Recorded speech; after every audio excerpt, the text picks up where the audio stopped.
look at some things. If I take trades, again, they'll be shared inside of the Discord channel. Make sure to join us. Link has just been dropped in the chat. And for those watching at a later time, it's in the description as well.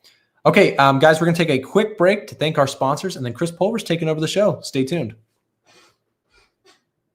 'Twas the night before Christmas, and all through the house not a creature was stirring. Except Chris Pulver, apparently, who just took a trade on gold. It's the middle of the night. I'm not really sure how he did that. Pulver alerts are now available at a1trading.com. Get exclusive access to Chris Pulver's trades with A1 Trading's Pulver alerts. Watch as Chris Pulver, a seasoned trading pro, navigates the markets, manages risk, and applies a disciplined trading process. Join today to level up your skills and learn from Chris's wealth of experience. Get Pulver alerts now. Good morning, everybody. How we doing? Happy Monday. Holiday trading. Markets off on a little the heels for Wall Street. 0.29% down on the S&P. SPY's down 0.38. Q's down a little bit less, 0.21. Dow's down 0.64. Continuing to have a lot of heat on the Dow. Russell down almost 1%. Volatility up again. We'll take a look at all these things. Dollar index also gaining some strength. Oil still chop suey. Gold down a little bit. Silver flat. Bitcoin, I said 90K to 80K. We're still getting that pullback on Bitcoin. Interesting stuff there. MicroStrategy as well. So yeah, interesting morning. All right, let's take a look at everything. Okie dokie. So just a quick thought on holiday trading. You know, right now we've got full day of trading today. Tomorrow, limited hours. I think most brokers are closing up by 1 p.m. Forex brokers close up early for Christmas Eve. Christmas Day, most things are closed. Take a look at the economic calendar today, or for this week rather, and you're going to see that it's mostly a holiday week. So, you know, medium impact today. We had consumer confidence and new home sales out of the U.S. Tomorrow, Christmas Eve kicks in. We still have U.S. markets open, but like I said, most brokers are closing up by 1 p.m. I think futures market closes early. Equities close early. Most brokers wrap up around 1 p.m. Eastern time. Wednesday, pretty much everything is closed. Thursday, we still have some lingering Euro holidays. So just expect like lighter volume, maybe some choppy price action. You know, where I'm looking for a lot of these prices to go. I don't know if the market is going to have enough volume or volatility to get us into fresh lows, which would be below Friday's open, or get us back to all-time highs for the year. I would just expect price to kind of drift between these areas. And it may be like, you know, maybe it comes down and tests the lows, then it comes back, or maybe it comes up here and tests the FOMC breakout point and then comes back. I don't know. But something tells me that there's just a little bit of kind of some market maker levels hedging going on, where there's not going to be a lot of like price disruption over the next couple of weeks. This week being Christmas, next week being New Year's, and you know, it might just be a bunch of sideways mess, right? So just be prepared for that. If we do break the lows, that's okay. I mean, it's going to feel crappy to be, hey, I'm, you know, trying to enjoy the holidays and the market's taking a nosedive, you know, 5%, 6%, 7%. That's not going to feel good. But that's why chart alarm is there. And I think I have a couple to spare. So I've got all-time highs. Let me set one here at the fresh Friday lows. So put a chart alarm at 50, that'd be 58.30. Fresh lows for correction. And that way, whether I'm at the computer or not, I know what price is doing, just checking the bigger levels. So that's SPX right now. SPY, same type of thing.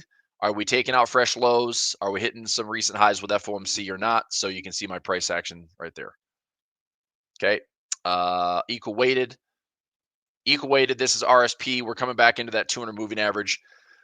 I mean, I'm a little tempted to throw in some trades. I'm probably going to dollar cost average into it once this is hit around 172. If it gets a little bit nastier though, because look, equal weighted has been taking a lot more of a beating than the S&P. You know, this high to low correction, it's down about 7.5% off of the highs and currently sitting around 7% off the highs. I mean, we saw about a 4% correction on the SPY, and we're seeing almost an 8% correction on equal weight.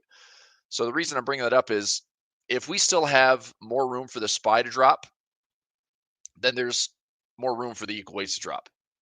And maybe what would be nice is, okay, let's say that we get like a 10% correction on the SPY, but then we're talking 15 to 20% on equal weight.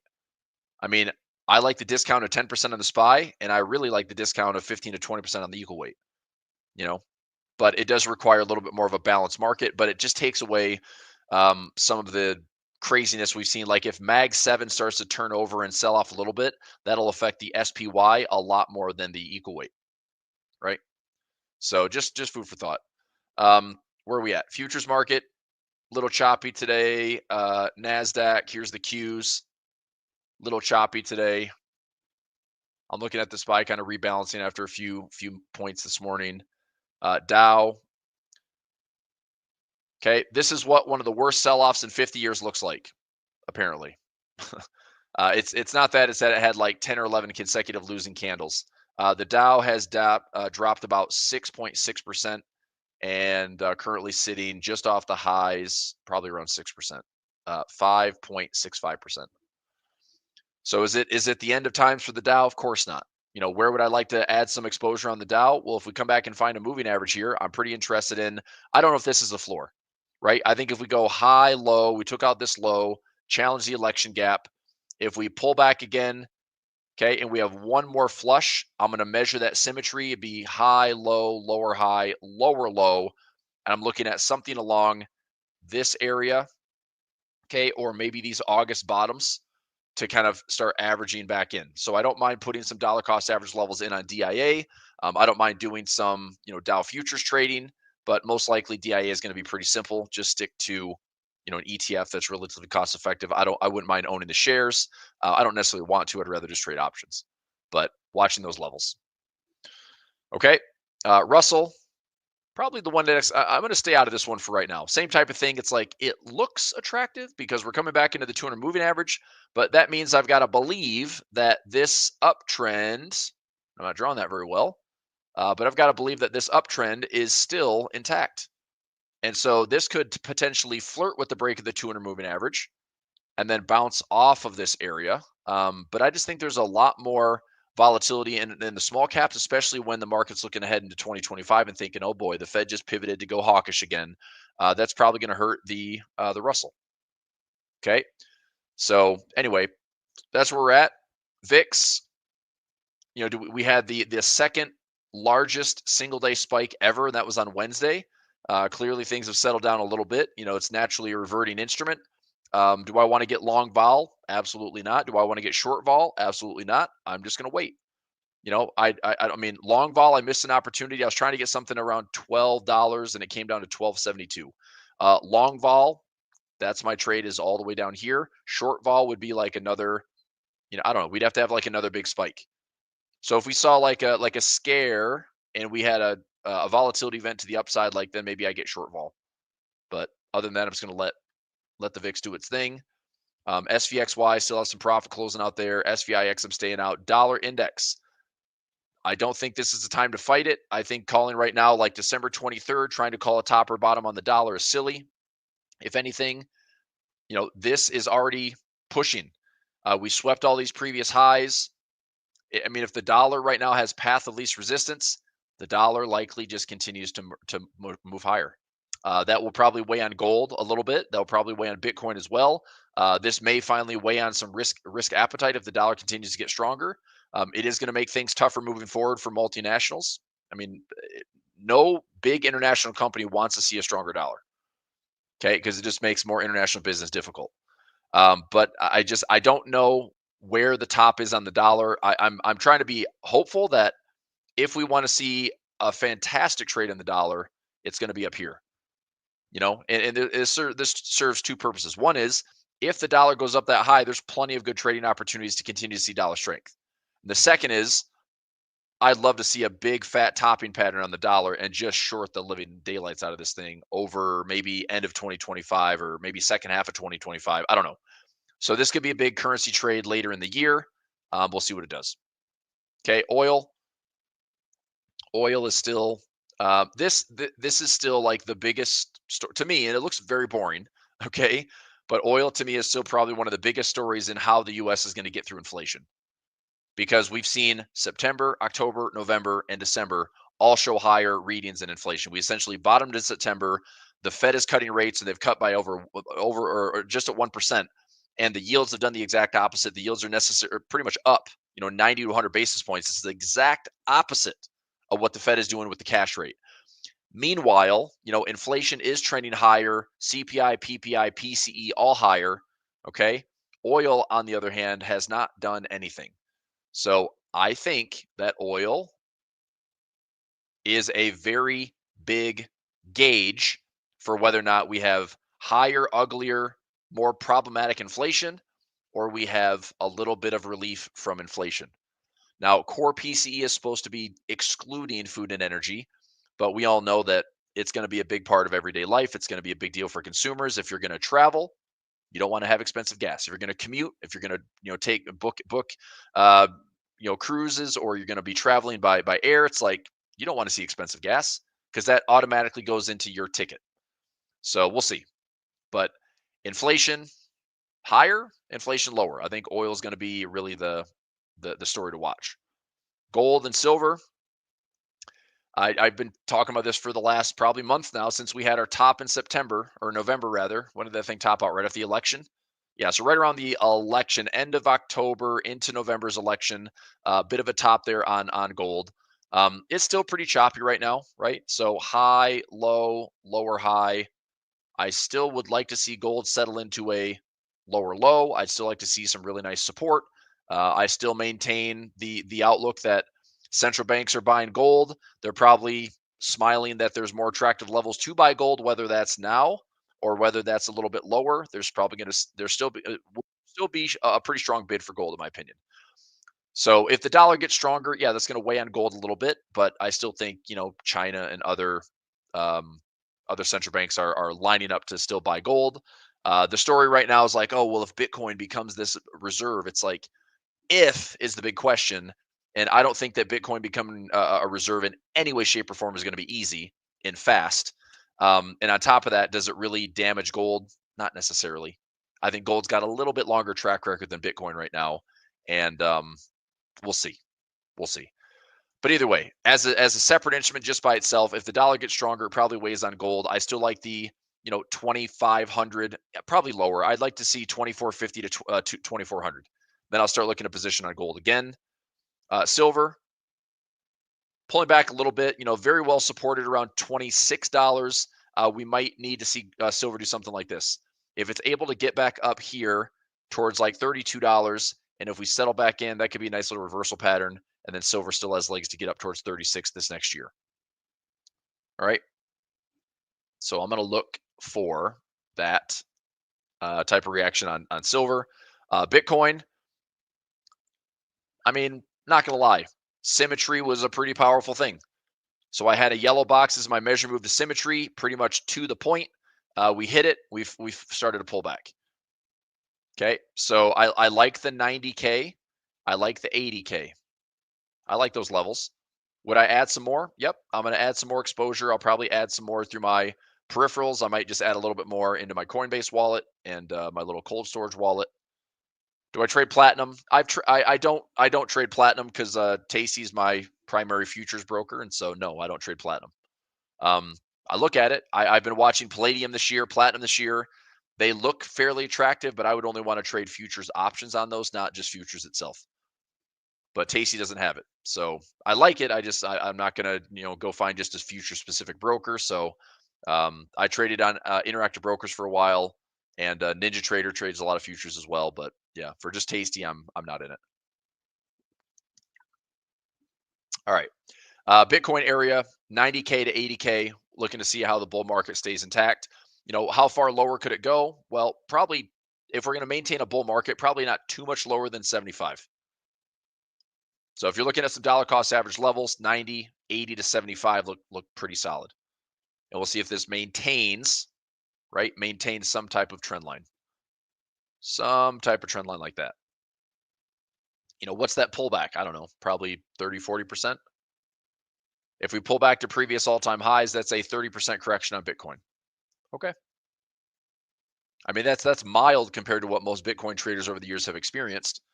So if we do bounce off of 75K, that's fine. It's a 30% pullback, and let's see if the bull market gets maintained. Okay, what else? BITO. Nothing there. IBIT, probably going to put in, not yet. I mean, I'm going to watch my levels. I have these out for like 12-month credit spreads.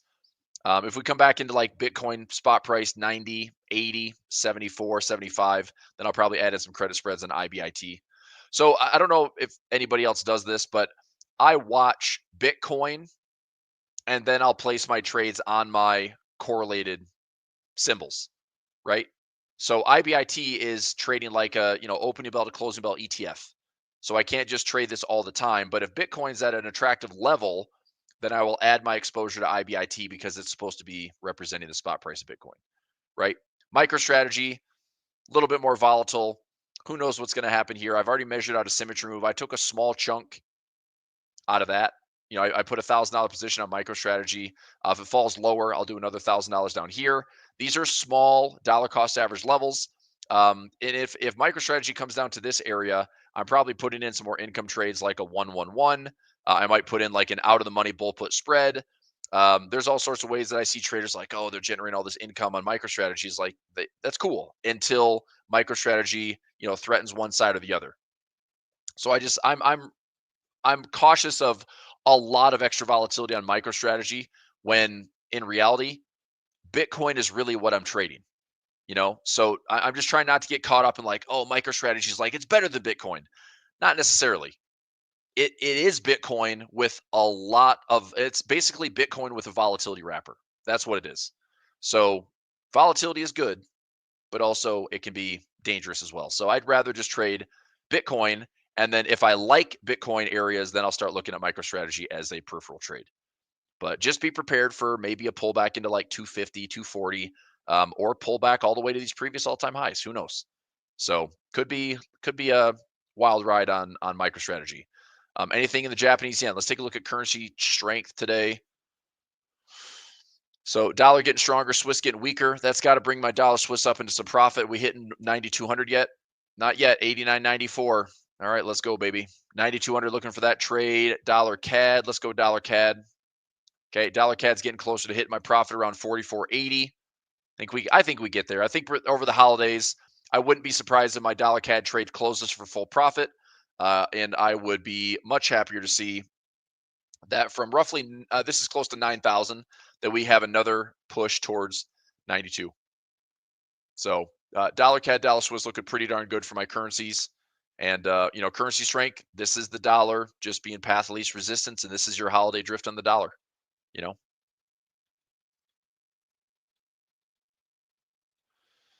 All right, let me see something real quick here. I might throw in a quick trade on SPX. I took a small loss on it this morning. Let me just take another stab at it.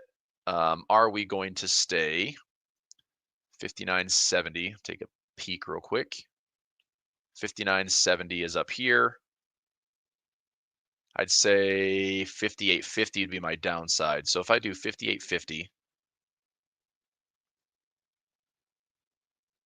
okay, and then are we getting back up to 59.80? I'm just going to look at a 0 DT trade.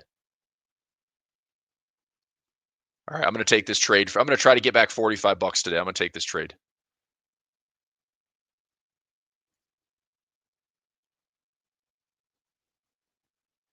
Hopefully I can get 40 cents for it.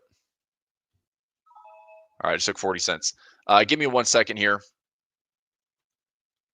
I'm going to have a little comeback trade on the day. Get out of here. So, all right. Update.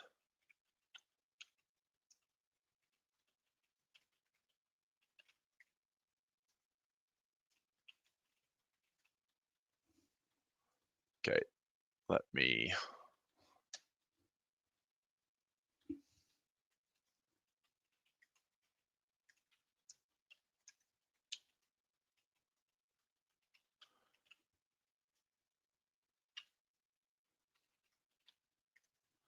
Okay, and my other trade here, 85 still filling. Interesting how that one's still working out just fine. Here we go.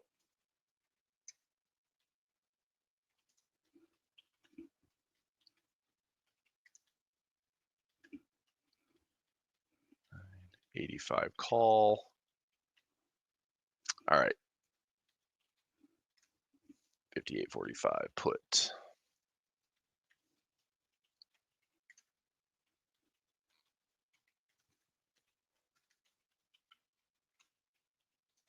So the trade that I just took, I put on like a little, it's basically like an intraday iron condor. All that means is if I can bring my option chain up here, I'm looking at price to stay above this level and price to stay below this level. And I need this just to be for today. So if this happens, and this is my center price right now. So if price, currently at these levels, I have about a 94% chance of profit. And that's on the call side. And on my put side, about a 93% chance of profit. So if I am right and price stays within my market maker levels and my expected move today, then I should be able to walk away with 40 cents credit on the trade, which gives me 40 bucks a contract. So I'm going to try to take that trade. Let's see here, $4.60 risk.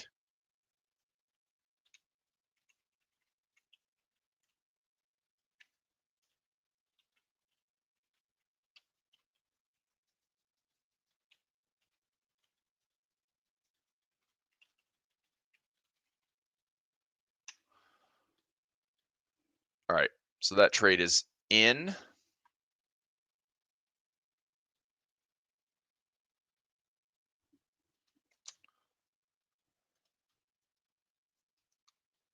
All right, let's move on. So keep an eye on that one for the morning. Dollar Swiss looking good. Currency strength, dollar reigns supreme for right now. Swiss getting weaker. I love that. They did cut rates more than expected a couple weeks back, which I was happy to see. I don't know if that necessarily means that everything on the Swiss looks good. Like Aussie Swiss obviously doesn't look too hot. I'm still in Aussie Swiss. I'm still enjoying some positive swap, but man, I got to see some better price action here, right? So I mean, there's nothing really get excited about. It's like we might hold this level on Aussie Swiss. We might have some type of like falling wedge scenario if it takes a long time.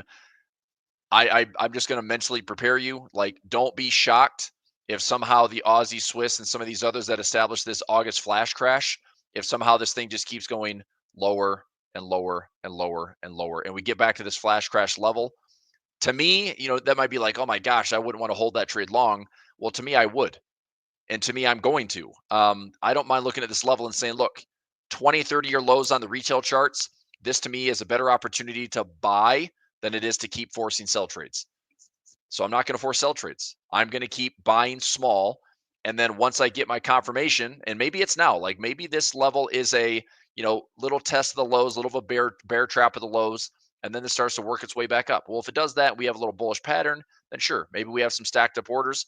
All I've got to do on my Aussie Swiss is stack these things up out of the way. And if price goes my way, there's a lot of money to be made with confirmation.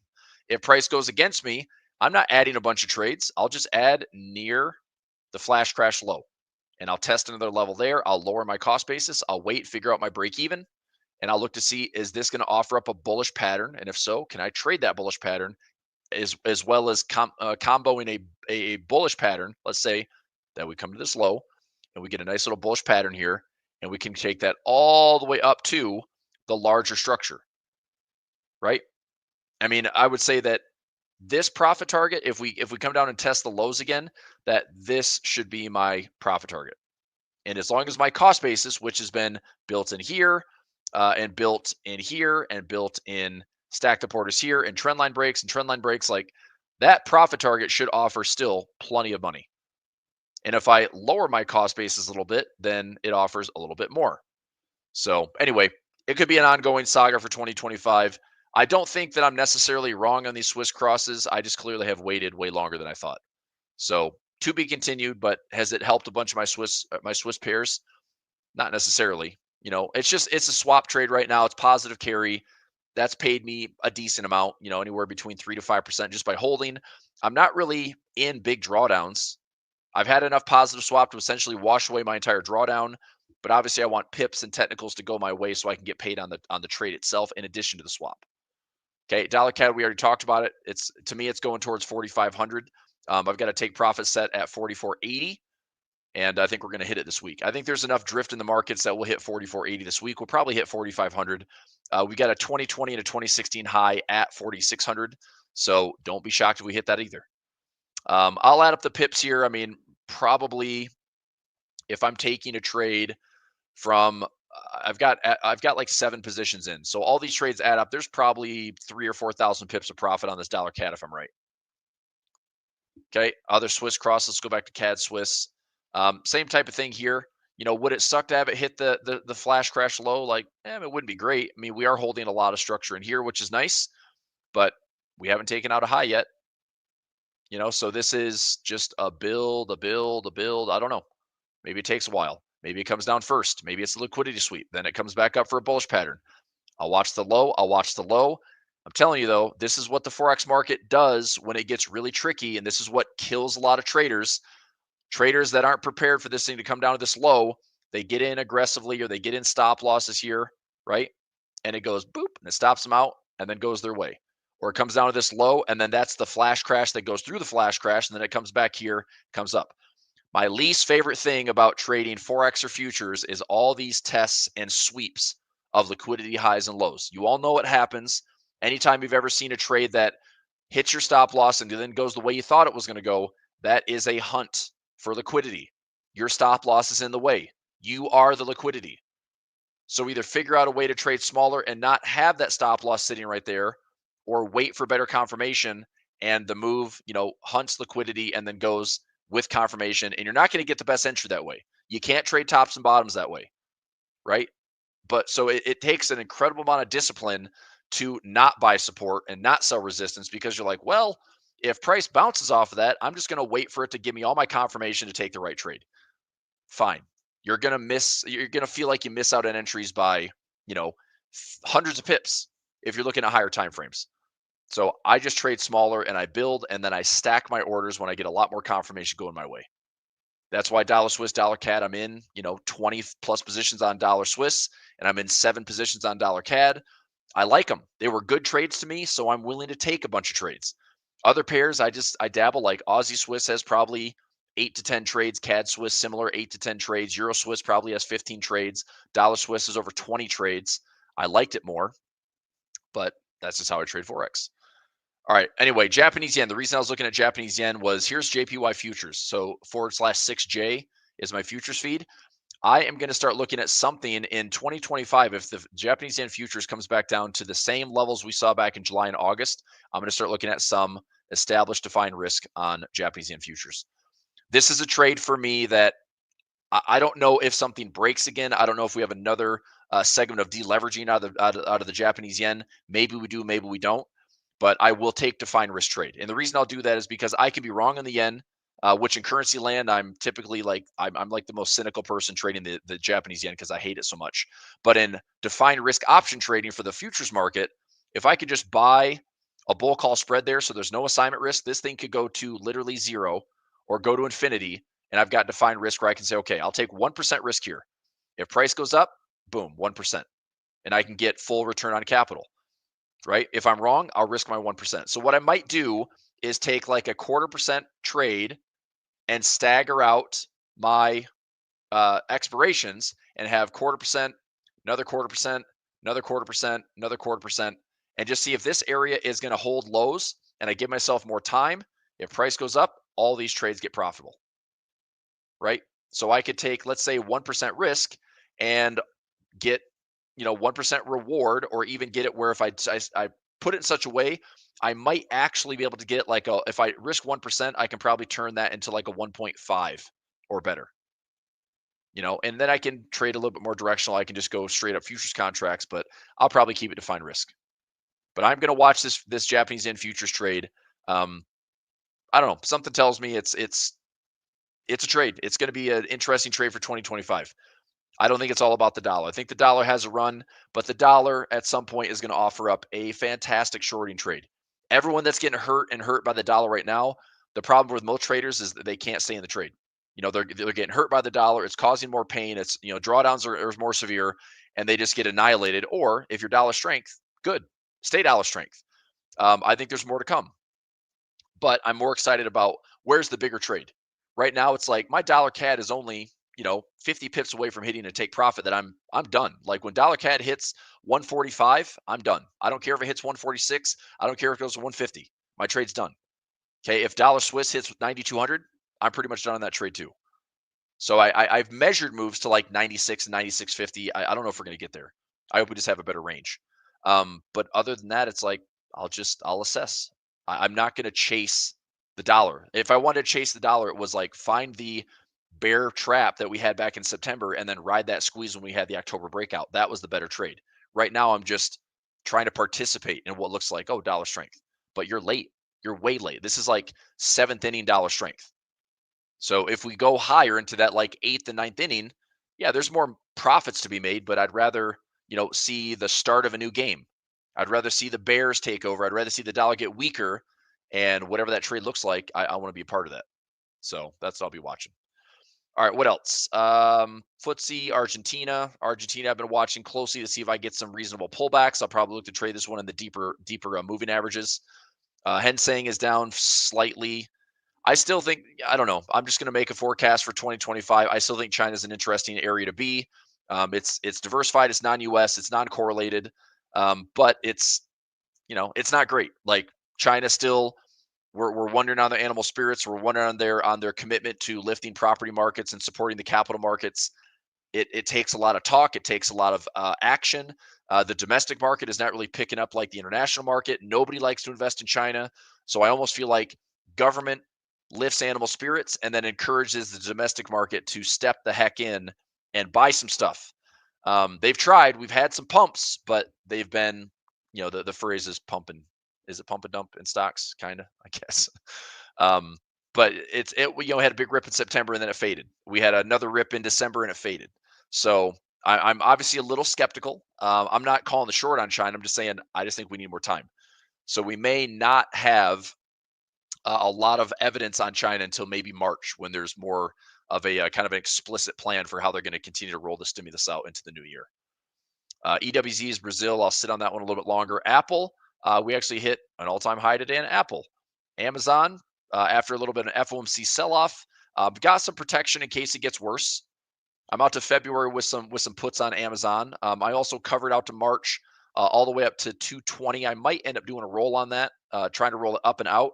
I still want Amazon. I mean, it's Amazon's a $225 stock. I know there's volatility ahead. Maybe we pull back into 200 or less. But if you give Amazon time, I know there's strikes going on right now, right? Like Starbucks, Amazon, and some other, I'm sure other like retailers, like just trying to leverage these strikes to time up with the holiday season and try to get their bargaining power. And honestly, I feel like most of the companies to not disrupt business are like, whatever, here's something, right? We had the port strike earlier, like within the last 3-4 months.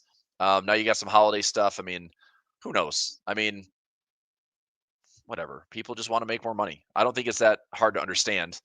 Unions are tricky business. Whatever. I'm going on a tangent. But Amazon, I still like Amazon. I think Amazon eventually is going to be $1,000 stock. I would gladly. I've had this question a lot. Chris, I'm going to trade for the first time. What do I do?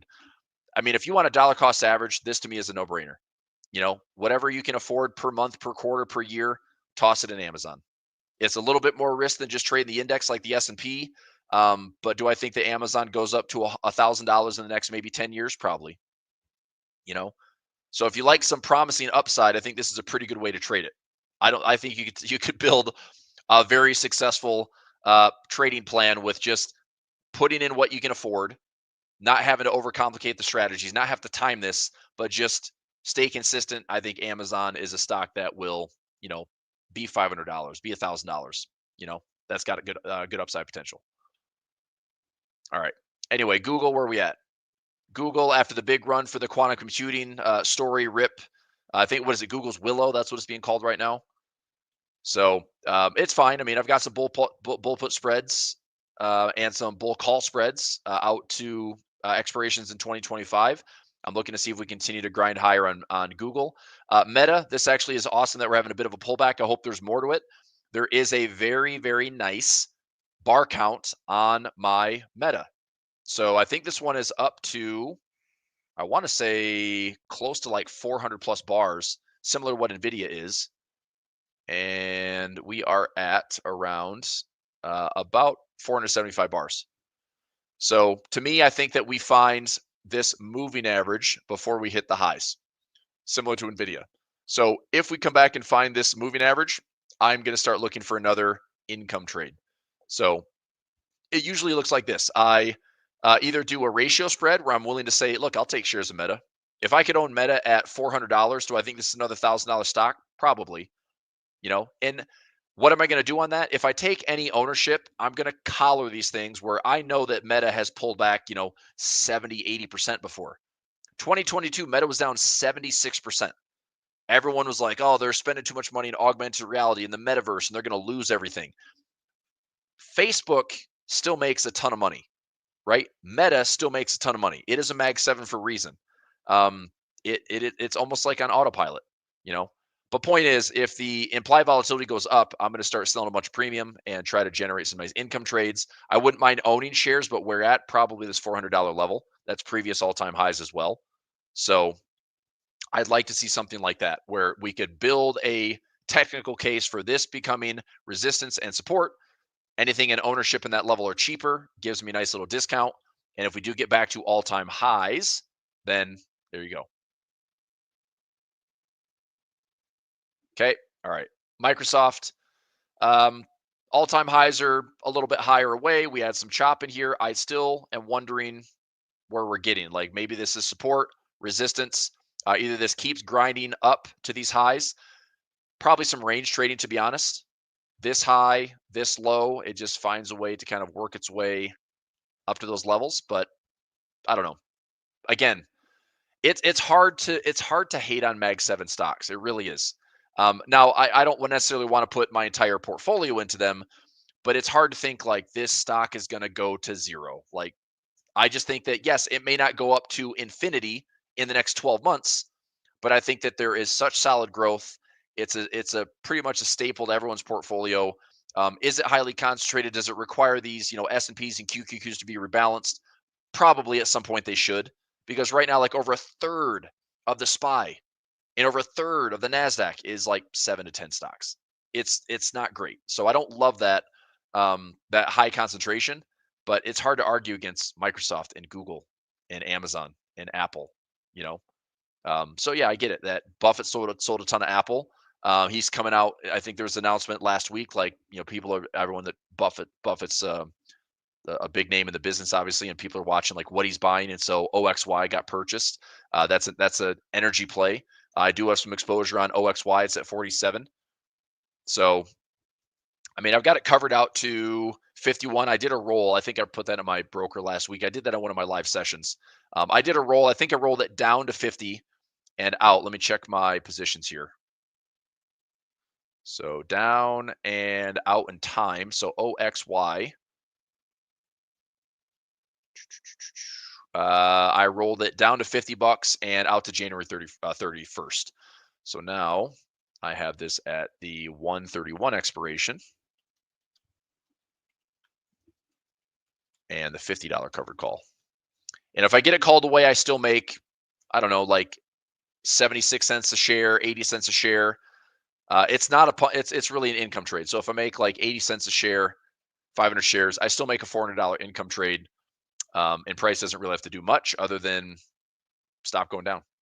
And it's at a fairly attractive level. I mean, when I looked at this one with Frank back in September of this year, I mean, I said like, yeah, we could hold this level around $50, and I tried to repair it and try to lower the cost basis, which I did. Now my break even's like $49. But I also said like this thing could pull back into $43. I'm way more attracted to it at $40. But we're sitting at 47 and change. Like this might just be like a slow bleed to the downside. Okay. If this just goes like low, like that, like comes down to like $43, I just want to keep lowering my cost basis. I think this will have a decent little bounce for me to repair it. I'd try to at least make, $500 to $1,000. If I'm doing these little income plays and flipping stocks, I like that $500 to $1,000 winner. That's what I'd like. I didn't get that last week in NVIDIA because I didn't get assigned. NVIDIA is at 136. I needed it to stay above 130, and it did. So I grabbed some income there. I still have a 138 by 137 for this Friday. If price is able to get back above greater than 138, then I will not get a sign on NVIDIA, and I'll take another 50 cents credit per contract. I still look at this as a potential head and shoulders trade. That could just be like noisy neckline, and then we still flush down. I will say this on NVIDIA. I like the stock a lot, that if we come back to the 200 moving average, I'm going to start trading some income on it. Probably adding in some just straight up shares, probably doing like a 1-1-1 or doing a ratio spread. If it starts out as generate my income with option trades, if I take any assignment, cool. If it's income trades, I'm going to try to make a few $1,000 on it. So NVIDIA comes down to my 144, 200 moving averages, I will be establishing additional positions. Tesla, a little bit of a reality check. We were just shy of 500. This thing has made an 80+% surge after the election, like crazy. I have levels pending. I'm going to buy some Tesla at 362 and 285. I know that might be asking for the market to do things that may not do, but if we pull back to a 21 or a 50, I might get filled in that position. This is another stock where I would say, look, if we get up into 500 plus, that's a pretty good return on capital for whatever that position is that I get filled at 362. And if also we're talking about, Tesla's going to be $1,000 stock at some point in the near future, then okay, I've got some asymmetry. I've got some upside potential. Make sense? All right. Yen might be worth looking at again on Thursday after the Tokyo CPI. That's fine, Lee. I'll take a look at it. And like I said, my trade on the Japanese yen is probably going to be Japanese yen futures. Right now, let's get into some of the macro stuff. The 10-year, 4.56, recently up to 4.59. Remember that the Fed has kind of messed the markets up in this regard. Okay. The Fed cut rates. Here is the bottom. Okay. And right now, this is up 97 basis points. What percentage did the Fed cut rates? 100 basis points. And the 10-year yield is up 97 of them. So basically the bizarro trade is the Fed cuts rates, the 10-year yield says we're going the opposite way. This is where financing is going to be in 2025. Everything from 5-year to 10-year to 15-year to 20-year to 30-year financing in this country, okay, auto, cars, debt restructuring, it's all going to be based on the 10-year yield. It is doing the opposite of the Fed. The Fed has now issued that, hey, we might pause. Well, restricting by the Fed, meaning that we're not going to be cutting more rates, hopefully starts to narrow the gain of this 10-year. If we have something like this in the 10-year, maybe a little bit of broadening pattern, that would be okay. I still don't like the idea that this thing is going to stop going up.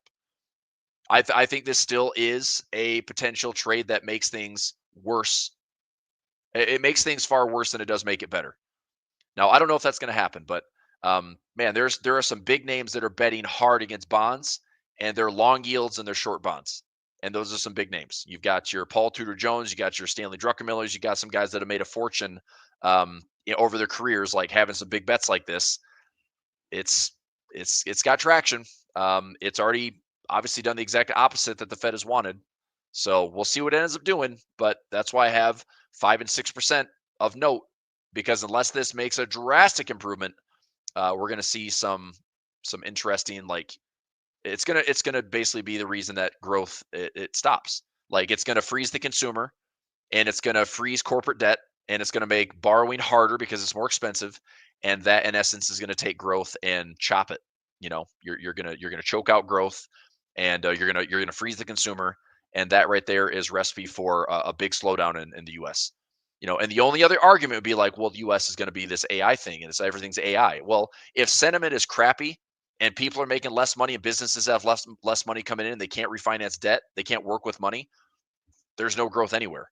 So I don't give a crap about AI if nobody's growing.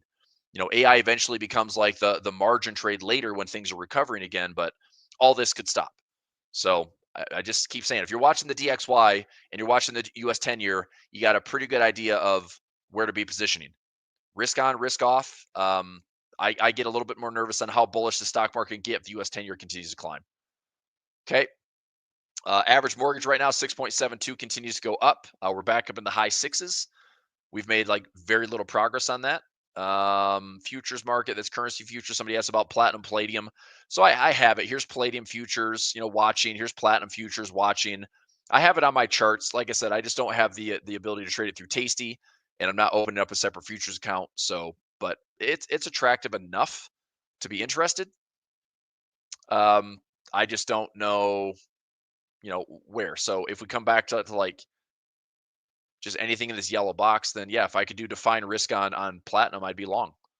But we have gone sideways for essentially, outside of that little hiccup in COVID, platinum has been sideways since 2018. So look, at some point, like sure, platinum at some point is going to be, I would think a winning trade, right, to the upside. Speaking of winning trades, I actually did take a little winner today. All right. I'll update that in a second. What else? Anything else? Platinum. Eventually, it's long. That might not be a trade that I could participate in. What else? China stuff. HSI. Baba. What's up with Baba? Besides what I got to go do later at the hospital. If you don't know, I told Nick this morning, but I had a kid this weekend, so he's literally 1 day old. Well, he's like 9 months and change, but officially in the world, he was born Sunday morning at 1:00 a.m. So on fumes, man. Alibaba, $84. Yeah, just keep an eye on this one. Baidu, same thing. I own some shares of Alibaba, some shares of Baidu. I own some shares of JD. I'm working my cost basis down for some income, doing a lot of rolling here. I think JD, I've got it out to January 3rd. Okay, $39 January 3rd on JD. Okay, good. And Schwab dividend, Schwab growth. I'm going to keep a close eye on those as well. These are dollar cost average mechanisms to me this year as well. And how many stocks are back above the 50 period? We went from like 18 and change to Friday's pickup day. This is last Friday with PC print. We printed lower. We opened lower, right? And then the market recovered a little bit on Friday. Here we are with now about 25.5% of the stocks in the S&P up above the 50-day. So to me, this is a buying opportunity. Not now. I'm saying if this gets worse, if we see less and less and less percentage of stocks above their 50-day, then I'm going to start looking for an opportunity to buy. It's one of those like bigger like macro themes of like this market's so just like it's just really swung from extreme greed to like extreme fear, and the crazy part is it barely moved. Like the market's down like 3-4%, and we're talking about like really all these stocks. But it's because so many stocks in the S&P are underperforming.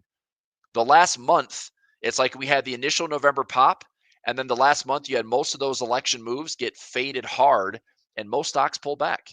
Mag 7 was the only thing that kept going through the election. The only thing that kept going, right? Bitcoin, yes, but Bitcoin's pulling back. Bitcoin's 10 to what? $10,000 to $15,000 off the highs, Mag 7 is the only thing that's been making consistently new highs, and a lot of other stocks are not. So anyway, what's this? Nasdaq, same thing, above or below the 50-day. So I'm just watching a couple of these macro things, and that is probably going to do it for me today. So a couple things for this week. I'll go back to like the main asset here. Look, it's a holiday. Not yet, but officially like Christmas Day, limited market hours. A1 trading team. I'm not sure what the stream schedule looks like this week. I'm good for today, tomorrow, Thursday, Friday should be okay. I think I should be officially home. Hopefully by Christmas Day, we're officially home. We have like, it's a weird kind of like probably 48-hour window for like official hospital discharge, making sure everything's good. But I mean, it's holiday trading, little volume. I don't think the market's going to really give us any crazy fireworks this week or next week. I could be wrong, but to me, it's doubtful that we take out Friday's low, and I think it's doubtful that we take out the all-time high. So I think what the market's going to be doing is once more volume returns in early January, that's going to be the next big flow. So is it high, low, lower, high, lower, low?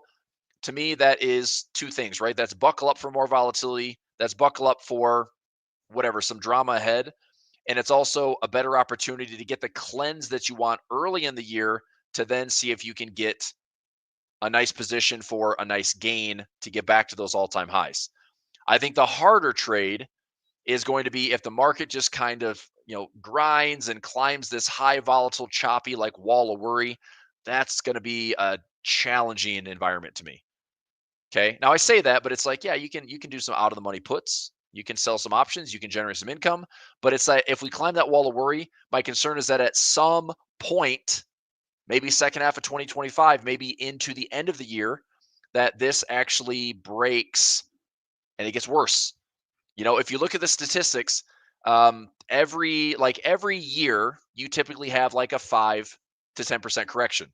Every 2 years you have like a 10 to 15% correction. Every 2 to 4 years you have like a 15 to 20+% correction.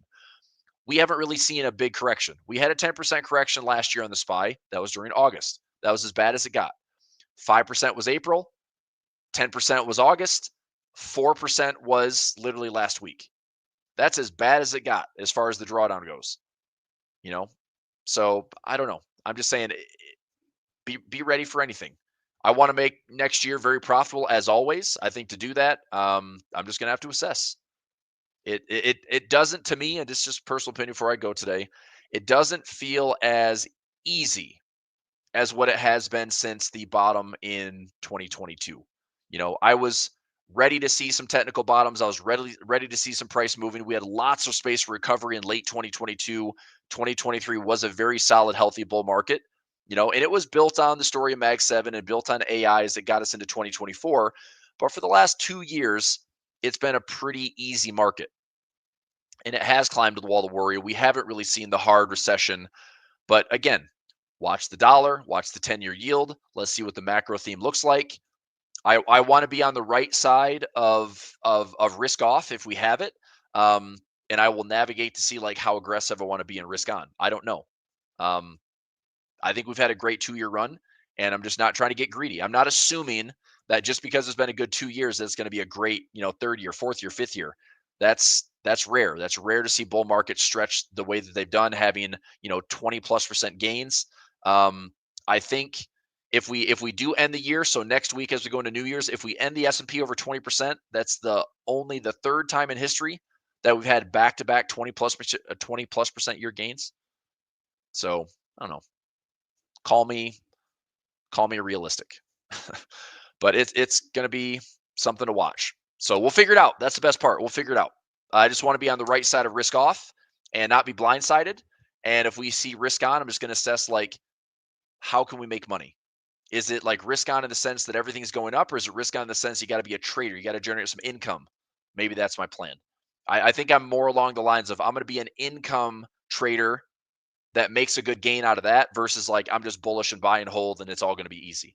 I think it's going to be less easy. Okay. Less easy. But who said it was easy? If it's easy, everybody could do it. And they can't, because when the market goes down, people lose everything because they're stupid. Okay. So don't be stupid. All right. Happy Monday. I'll see you tomorrow. Thanks. Bye.